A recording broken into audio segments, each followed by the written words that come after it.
أما بعد فأعوذ بالله من الشيطان الرجيم بسم الله الرحمن الرحيم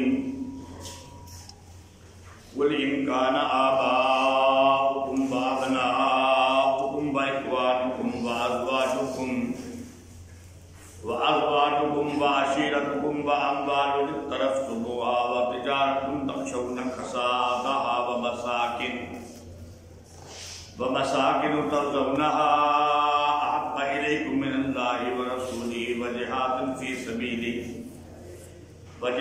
في سبيله فتربصوا حتى يأتي الله بأمره والله لا يهدي القوم الفاسقين سبحان ربك رب العزة عما يصفون وسلام على المرسلين والحمد لله رب العالمين.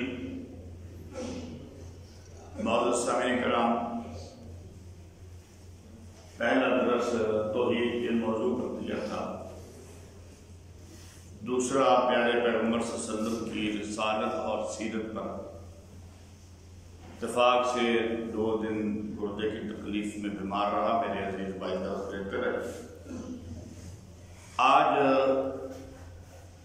صحابہ کرام رضوان اللہ تعالی عنہم اجمعین کی فضیلت، منقبت، مرتبہ اور مقام کے بارے میں تھوڑی سی گفتگو ہوگی. قرآن مجید کے اندر اس آیت کے اندر یہ فرمایا جا رہا ہے، قل یعنی اے میرے پیارے پیغمبر آپ فرما دیجئے، ان کان آباؤکم اگر تمہارے باپ، وَأَبْنَاؤُكُمْ اور تمہارے بیٹے، وَإِخْوَانُكُمْ اور تمہارے بھائی، وَأَزْوَاجُكُمْ خامن کے لیے بیوی اور بیوی کے لیے خامن. اس کا یہ معنی ہوتا ہے مرد کے لیے اس کی عورت اور عورت کے لیے اس کا مرد. باپ، بھائی، بیٹا، بیوی، 4 قریبی محبت اور پیار والے رشتے، ان کا باقاعدہ طور پہ نام لیا، اس کے بعد فرمایا وَعَشِيرَتُكُمْ. اس کا معنی مفسرین نے کیا ہے تمہارے عزیز رشتہ دار جتنے بھی ہیں. عزیز رشتہ دار کی مزید تفصیل کی ضرورت نہیں ہے. برادری، قبیلہ، دوست، احباب سارے وعشیرتکم کے اندر آ جائیں گے، جن کے ساتھ جتنا تمہارا قربت کا تعلق ہے وہ سارے کے سارے. وَأَمْوَالُ اقْتَرَفْتُمُوهَا اور وہ تمہارے مال جو تم کماتے ہو. پہلے آدمی کے قریبی رشتہ داروں کا نام اور ان کے ساتھ جو محبت اور پیار ہے اس کے لحاظ سے. اب مال کا ذکر آ گیا، مال کے ساتھ بھی انسان کو محبت ہوتی ہے. وَتِجَارَةٌ تَخْشَوْنَ كَسَادَهَا اور تمہاری تجارت جس میں کمی آنے سے تم ڈرتے رہتے ہو، تمہیں ڈر ہوتا ہے کہ کہیں نقصان نہ ہو جائے. وَمَسَاكِنُ تَرْضَوْنَهَا اور تمہاری حویلیاں، مکان، بلڈنگیں، کوٹھیاں، محلات جن کو تم پسند کرتے ہو. بعض مفسرین نے جو بھی معنی کیا، پتھر لگاتے ہو، ٹائلیں لگاتے ہو، کلیاں کراتے ہو، چونا کراتے ہو، چپس لگاتے ہو. احب الیکم من اللہ وَرَسُولِهِ وَجِهَادٍ فِي سَبِيلِهِ. یہ جتنی چیزیں بیان کی ہیں نا، ان کے ساتھ انسان کا ایک محبت کا تعلق ہے. فرمایا یہ ساری چیزیں یا ان میں سے کوئی ایک چیز، یہ ساری یا ان میں سے کوئی ایک چیز اگر تمہیں زیادہ محبوب ہو جائے، زیادہ پیاری ہو جائے اللہ سے اور اس کے رسول سے، اور اس کے راستے میں جہاد کرنے سے فَتَرَبَّصُوا حَتَّى يَأْتِيَ اللَّهُ بِأَمْرِهِ، بس انتظار کرو یہاں تک کہ اللہ کا عذاب تمہارے پر نازل ہو جائے۔ وَاللَّهُ لَا يَهْدِي الْقَوْمَ الْفَاسِقِينَ، اور اللہ تعالی ہدایت نہیں دیتا نافرمان لوگوں کو۔ سامعین محترم، یہ ایک بہت لمبا موضوع ہے، لیکن میں بڑا مختصر سے کر کے یہاں پر فرمایا گیا ہے کہ یہ چیزیں، اب دیکھیں نا، باپ جو ہے، باپ کی فرما برداری کا بڑا حکم ہوا ہے، یہ نہیں کہ نہیں کرنی۔ اولاد کے ساتھ محبت کا حکم ہوا ہے قرآن مجید میں، بھائیوں کے ساتھ، بیوی کے ساتھ، رشتہ داروں، ہمسایوں کے ساتھ سلوک کا۔ یہ مطلب نہیں ہے کہ ان سے سلوک نہیں کرنا، پیار نہیں کرنا، ہر ایک کا جو درجہ ہے اس کے مطابق اس کے ساتھ پیار کرنا ہے، محبت کرنی ہے، لیکن یہ محبت تمہاری محدود ہونی چاہیے۔ جتنی کسی کی حیثیت ہے اس کے مطابق ہونی چاہیے، یہ حد سے بڑھنی نہیں چاہیے۔ اگر یہ اتنی حد سے بڑھ جائے کہ اللہ کی محبت پیچھے رہ جائے، پیارے پیغمبر صلی اللہ علیہ وسلم کی محبت پیچھے رہ جائے، یا اللہ کے راستے میں جہاد کرنے کی محبت پیچھے رہ جائے، تو پھر اللہ کا عذاب تمہارے اوپر نازل ہو جائے گا۔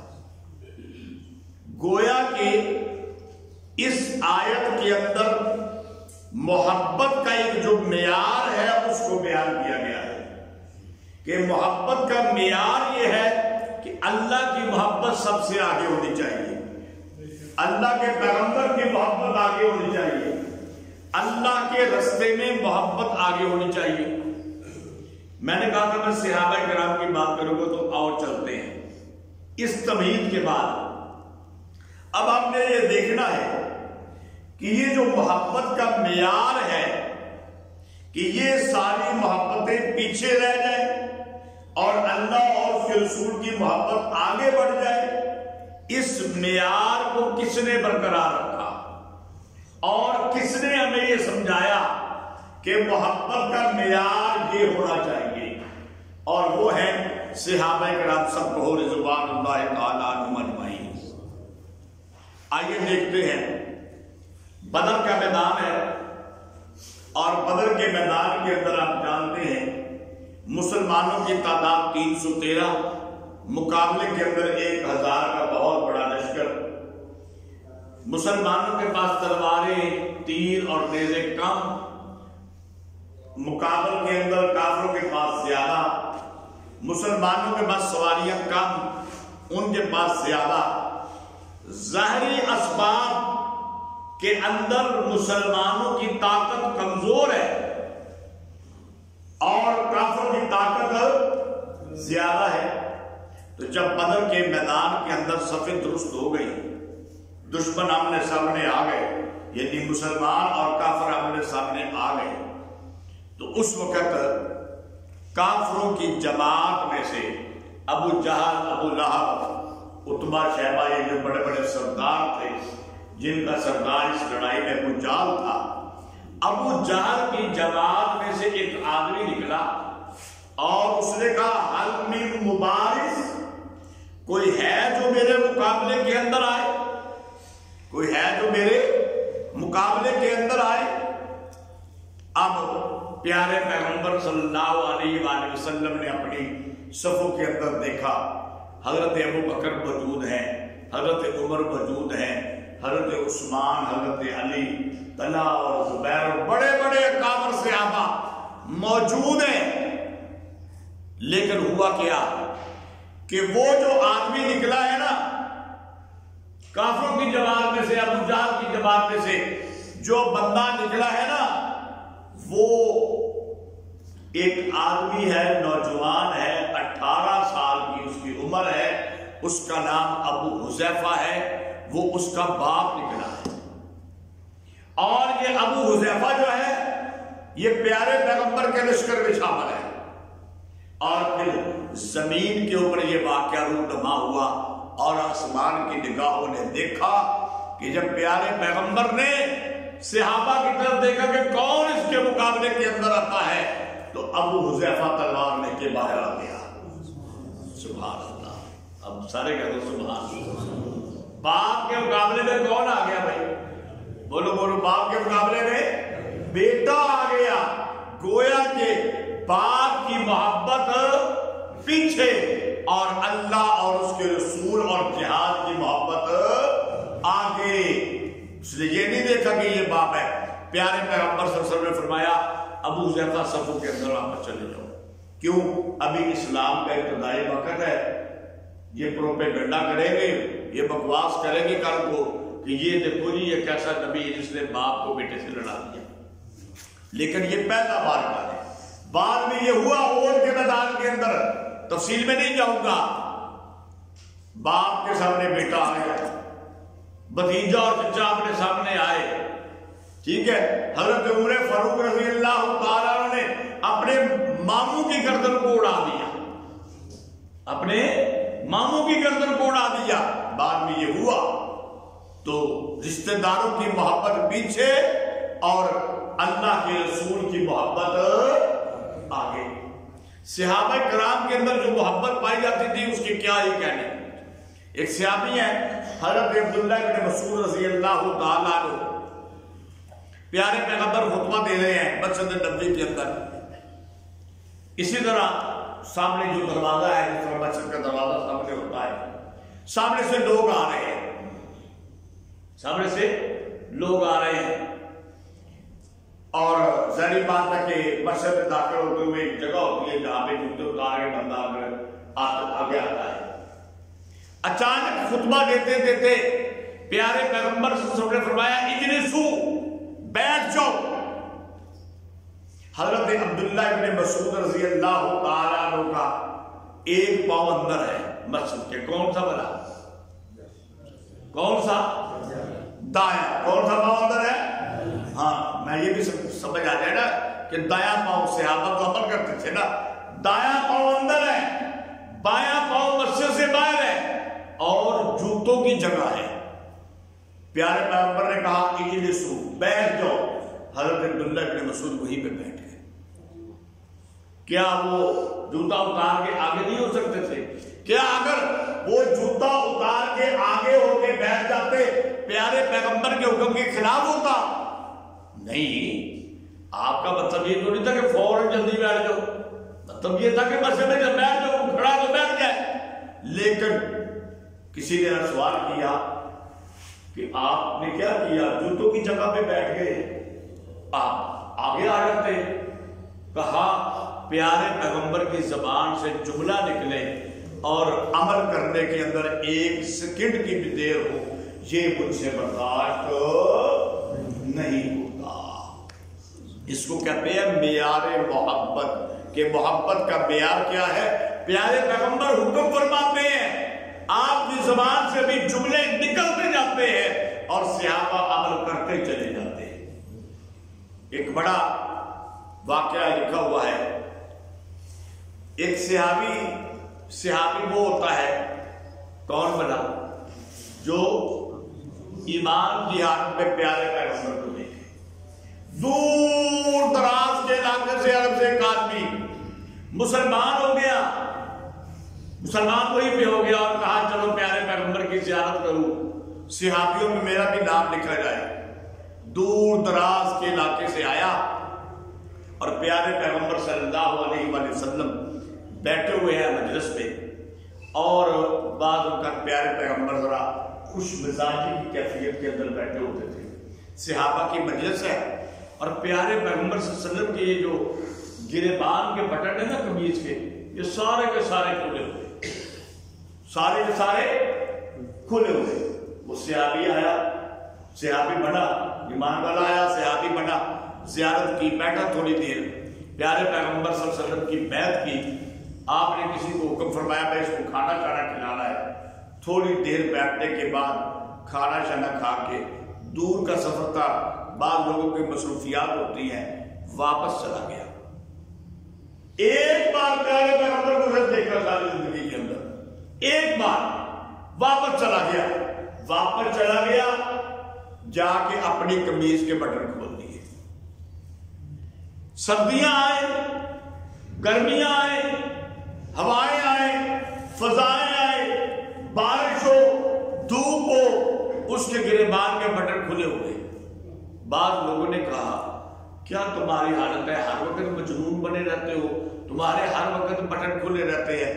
کہنے لگے مجھے دیوانہ نہ کہو، میں پاگل نہیں ہوں، دیوانہ نہیں ہوں، ہاں مجھے دیوانہ کہنا تو پیارے پیغمبر محمد رسول اللہ صلی اللہ علیہ وسلم کا دیوانہ کہو، میں ان کا دیوانہ ہوں، ان کو میں نے اسی حالت کے اندر دیکھا ہے، ایک بار دیکھا ہے، اسی حالت کے اندر دیکھا ہے، مجھے پتا ہے قمیض کے بٹن بند کر رہے ہوتے ہیں۔ کسی صحابہ بھی موجود تھے، ان کی قمیضوں کے بٹن بند تھے، یہ تو نہیں کہ سب کے کھلے ہوئے تھے، لیکن مجھ سے یہ نہیں ہوتا کہ جس طرح میں نے آقا کو دیکھا، جس طرح میں نے آقا کو دیکھا، اس کے علاوہ میں اپنی شکل بناؤں۔ آج کبھی ہم نے سوچا یہ بات؟ آج کبھی ہم نے، ذرا اپنی بھی بات کر رہے ہیں کہ ہمارا معیار محبت کیا ہے، ہم نے کبھی سوچا ہے کہ ہمارا چہرہ آقا کے چہرے کے مطابق ہے کہ نہیں؟ ہمارا لباس آقا کے لباس کے مطابق ہے کہ نہیں؟ ہمارا کھانا پینا، چلنا پھرنا، اٹھنا بیٹھنا، سونا جاگنا یہ پیارے پیغمبر کی تعلیم کے مطابق ہے کہ نہیں؟ ہم نے کبھی نہیں سوچا۔ میں یہاں پہ ایک بات کہا کرتا ہوں، حاجی صاحب مسجد کی پہلی صف میں، یہ نہیں کوئی حاجی صاحب، میں مثال دے رہا ہوں، کسی کا نام نہیں دے رہا، کوئی حاجی صاحب مسجد کی پہلی صف میں بھیا آپ نماز پڑھتے تھے، آج آپ کے بیٹے کی شادی ہوئی ہے، ہم دیکھ رہے ہیں ڈھول بھی بج رہا ہے، بینڈ بھی آ رہا ہے، باجا بھی آ رہا ہے، اللہ معاف کرے ناچنے والے بھی آ چکی ہیں، حاجی صاحب یہ کیا؟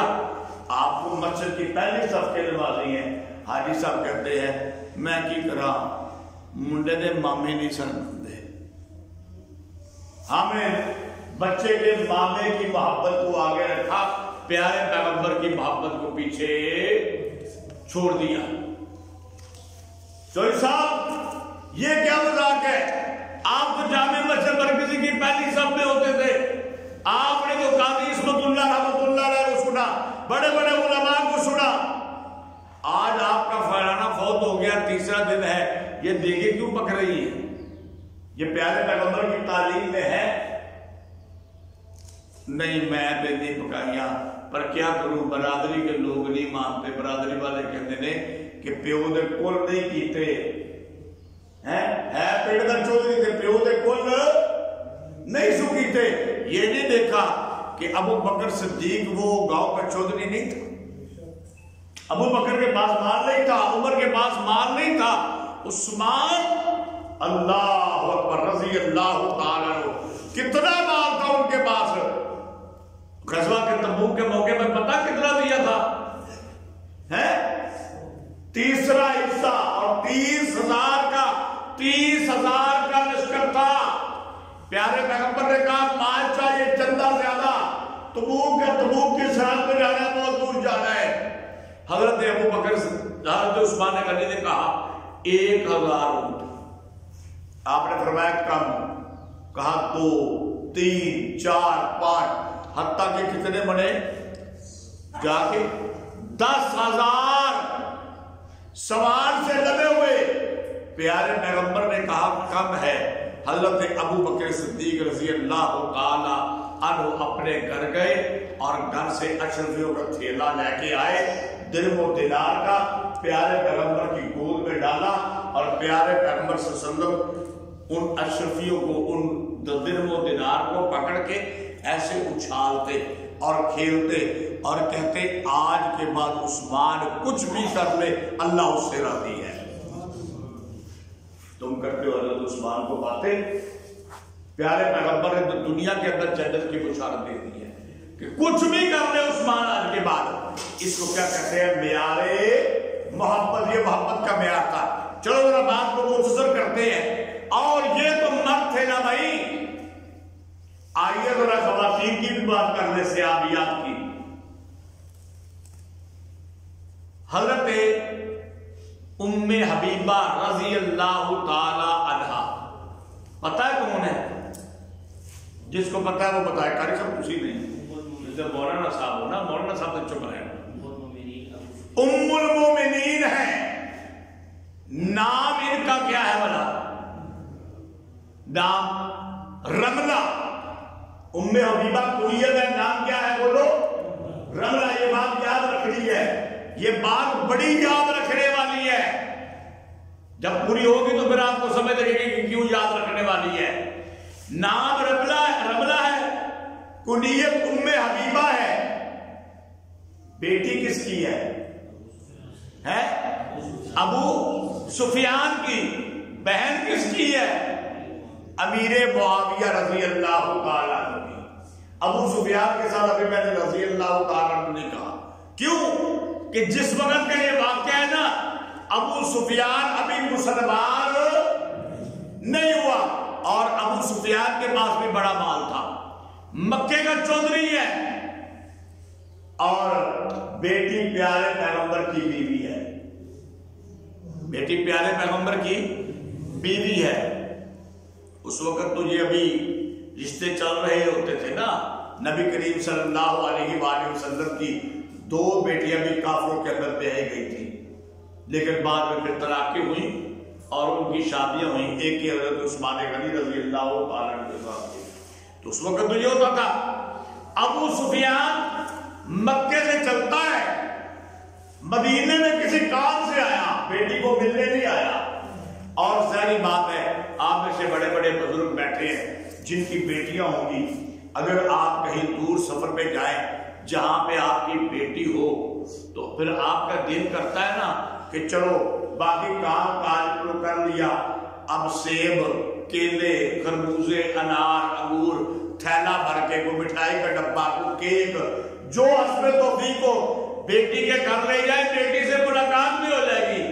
اور یہ ابو سفیان بھی اسی نیت کے ساتھ کہ بیٹی سے ملاقات ہو جائے گی, آگے گھر دستک دی, دروازہ کھٹکھٹایا. بیٹی نے دروازہ کھولیا تو سامنے ابو سفیان باپ کھڑا ہے. بیٹی نے سلام کرنے کے بعد جلدی جلدی اندر گئی, اور اندر کیا ہے؟ اندر پیارے پیغمبر صلی اللہ علیہ وسلم کا بستر بچھا ہوا ہے, اور وہ مولٹی فارم کا گدا نہیں ہے بھائی, مولٹی فارم کا گدا نہیں ہے, کھجور کے پتوں کی چٹائی ہے. یہ پیارے پیغمبر کا بستر ہے, کھجور کے پتوں کی بنی ہوئی چٹائی ہے, وہ بچھی ہوئی ہے. حضرت رملہ نے, ام حبیبہ نے بستر کو لپیٹنا شروع کر دیا. ابو سفیان آیا, اپنی آنکھوں سے یہ منظر دیکھا. مجھے بتاؤ میرے بزرگوں جن کی بیٹیاں ہیں, جب آپ اپنی بیٹیوں کے گھروں میں جاتے ہو, بیٹیاں بستر لپیٹتی ہیں کہ بچھاتی ہیں؟ بیٹیاں تو بستر بچھاتی ہیں. یہاں میں بیٹی نے بستر لپیٹنا شروع کر دیا. ابو سفیان بڑا سیاح تھا, ہے بھی مکے کا چودھری اور تھا بھی بڑا سیاح, سمجھدار بندہ تھی. سوچ کے کہنے لگا مجھے 2 باتوں میں سے ایک بات لگتی ہے, یا مجھے کہ میں مکے کا چودھری, میرے پاس درہم و دینار, اور میں بڑا حسب و نسب والا, بڑی عزت اور شرافت اور شہرت والا, اور یہ کھجور کی چٹائیوں کا بستر لگتا ہے یہ بستر میرے قابل نہیں. بیٹی نے یہ سمجھا ہے میرا باپ تو بہت بڑا چودھری ہے, یہ بستر باپ کے قابل نہیں.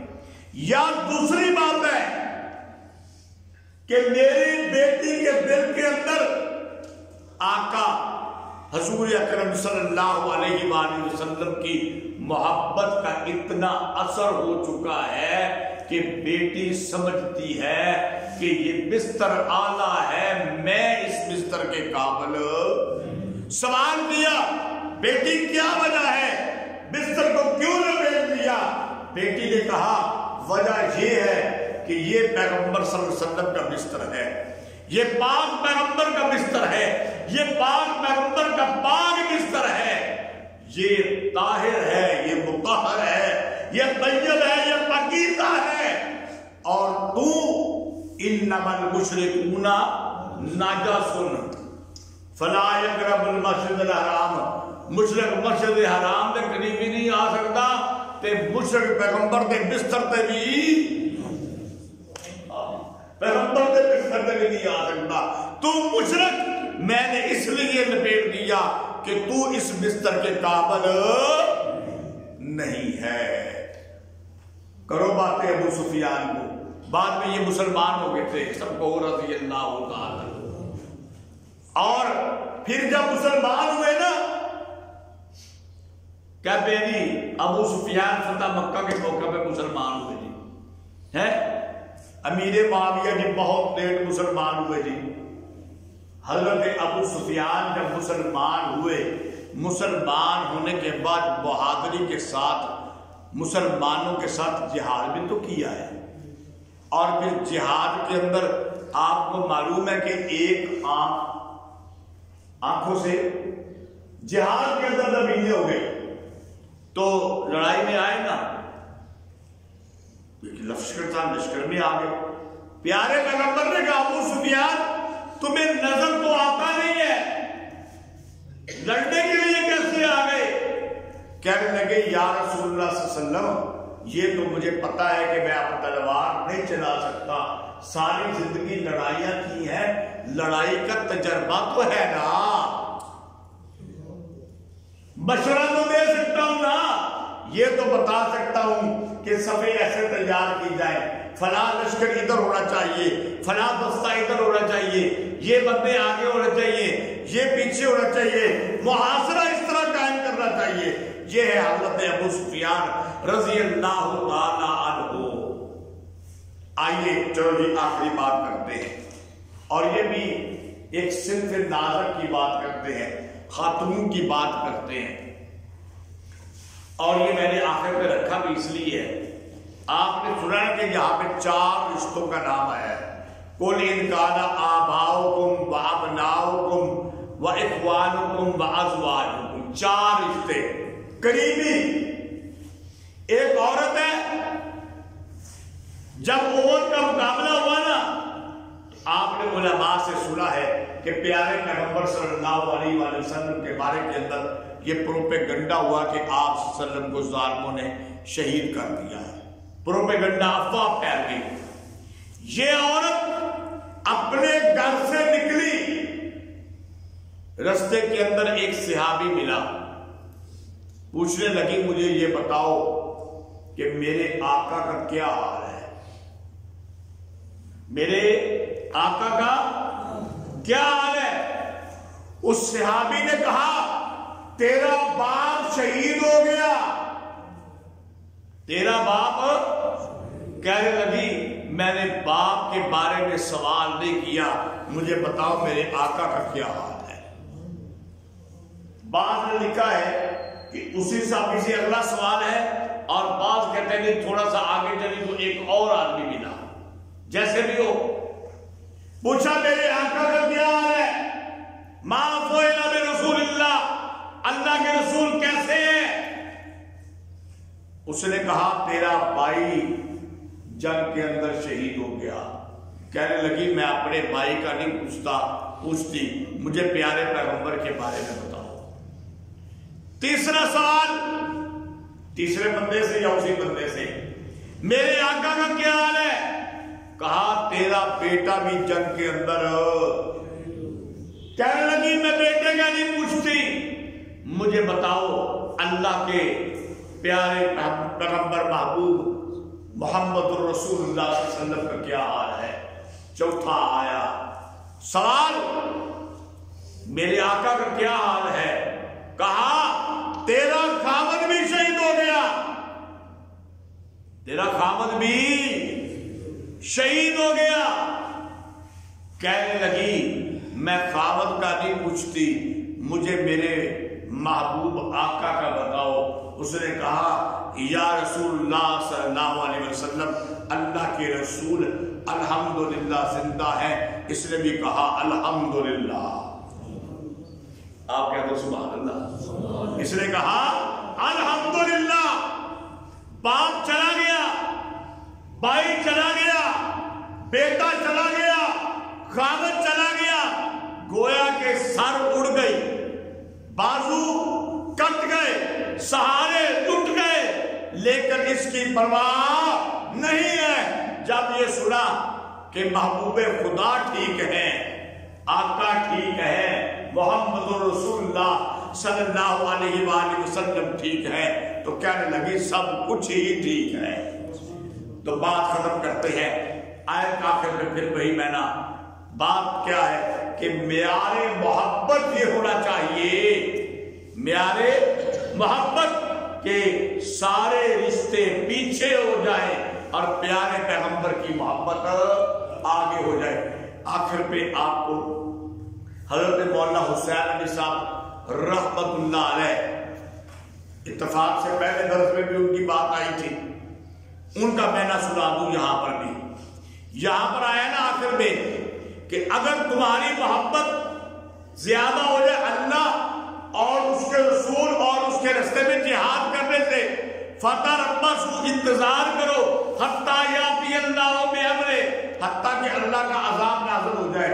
مولانا حسین علی بابا چھٹی سب کو رحمت اللہ علیہ، اللہ ان کی قبر میں کروڑوں رحمتیں نازل فرمائے۔ انہاں پنجابی انج ترجمہ کیتا، پنجابی انہاں انج ترجمہ کیتا، او بندیا جے تینوں باپ نال تے پتر نال تے بھرا نال تے اپنی زنانی نال تے اپنے رشتہ داراں نال زیادہ پیار ہو جائے تے اللہ دے رسول تے اللہ دے رستے تلوار چلان نال کٹ ہو جائے تے اللہ کہندا ہے میرے ویڑیوں نکل جا۔ اللہ کی کہندا ہے میرے، کیوں؟ جب باپ نافرمان بیٹے سے ناراض ہوتا ہے کی کہتا ہے میرے ویڑے نکل جا۔ تو گویا کہ جب محبت آقا سے بڑھ جائے گی نا، اللہ کیا ہو جائے گا؟ بولو، ناراض ہو جائے گا۔ اللہ تعالیٰ سے دعا ہے کہ اللہ ہم سے راضی ہو جائے، اللہ ہم سے ناراض نہ ہو۔ فرمایا یہ ہم نے سمجھا دیا، ان کی محبت آگے ہونی چاہیے، لیکن اگر پھر بھی کوئی نہیں سمجھتا تو واللہ لا یہدی القوم الفاسقین، پھر جو فاسق لوگ ہوتے ہیں نا ان کو کوئی بھی ہدایت، اللہ ان کو ہدایت نہیں دیتا، تو جب اللہ نہیں دیتا تو کوئی بھی دیتا نہیں۔ اللہ تعالیٰ عمل کی توفیق عطا فرمائے۔ یا دعا کریں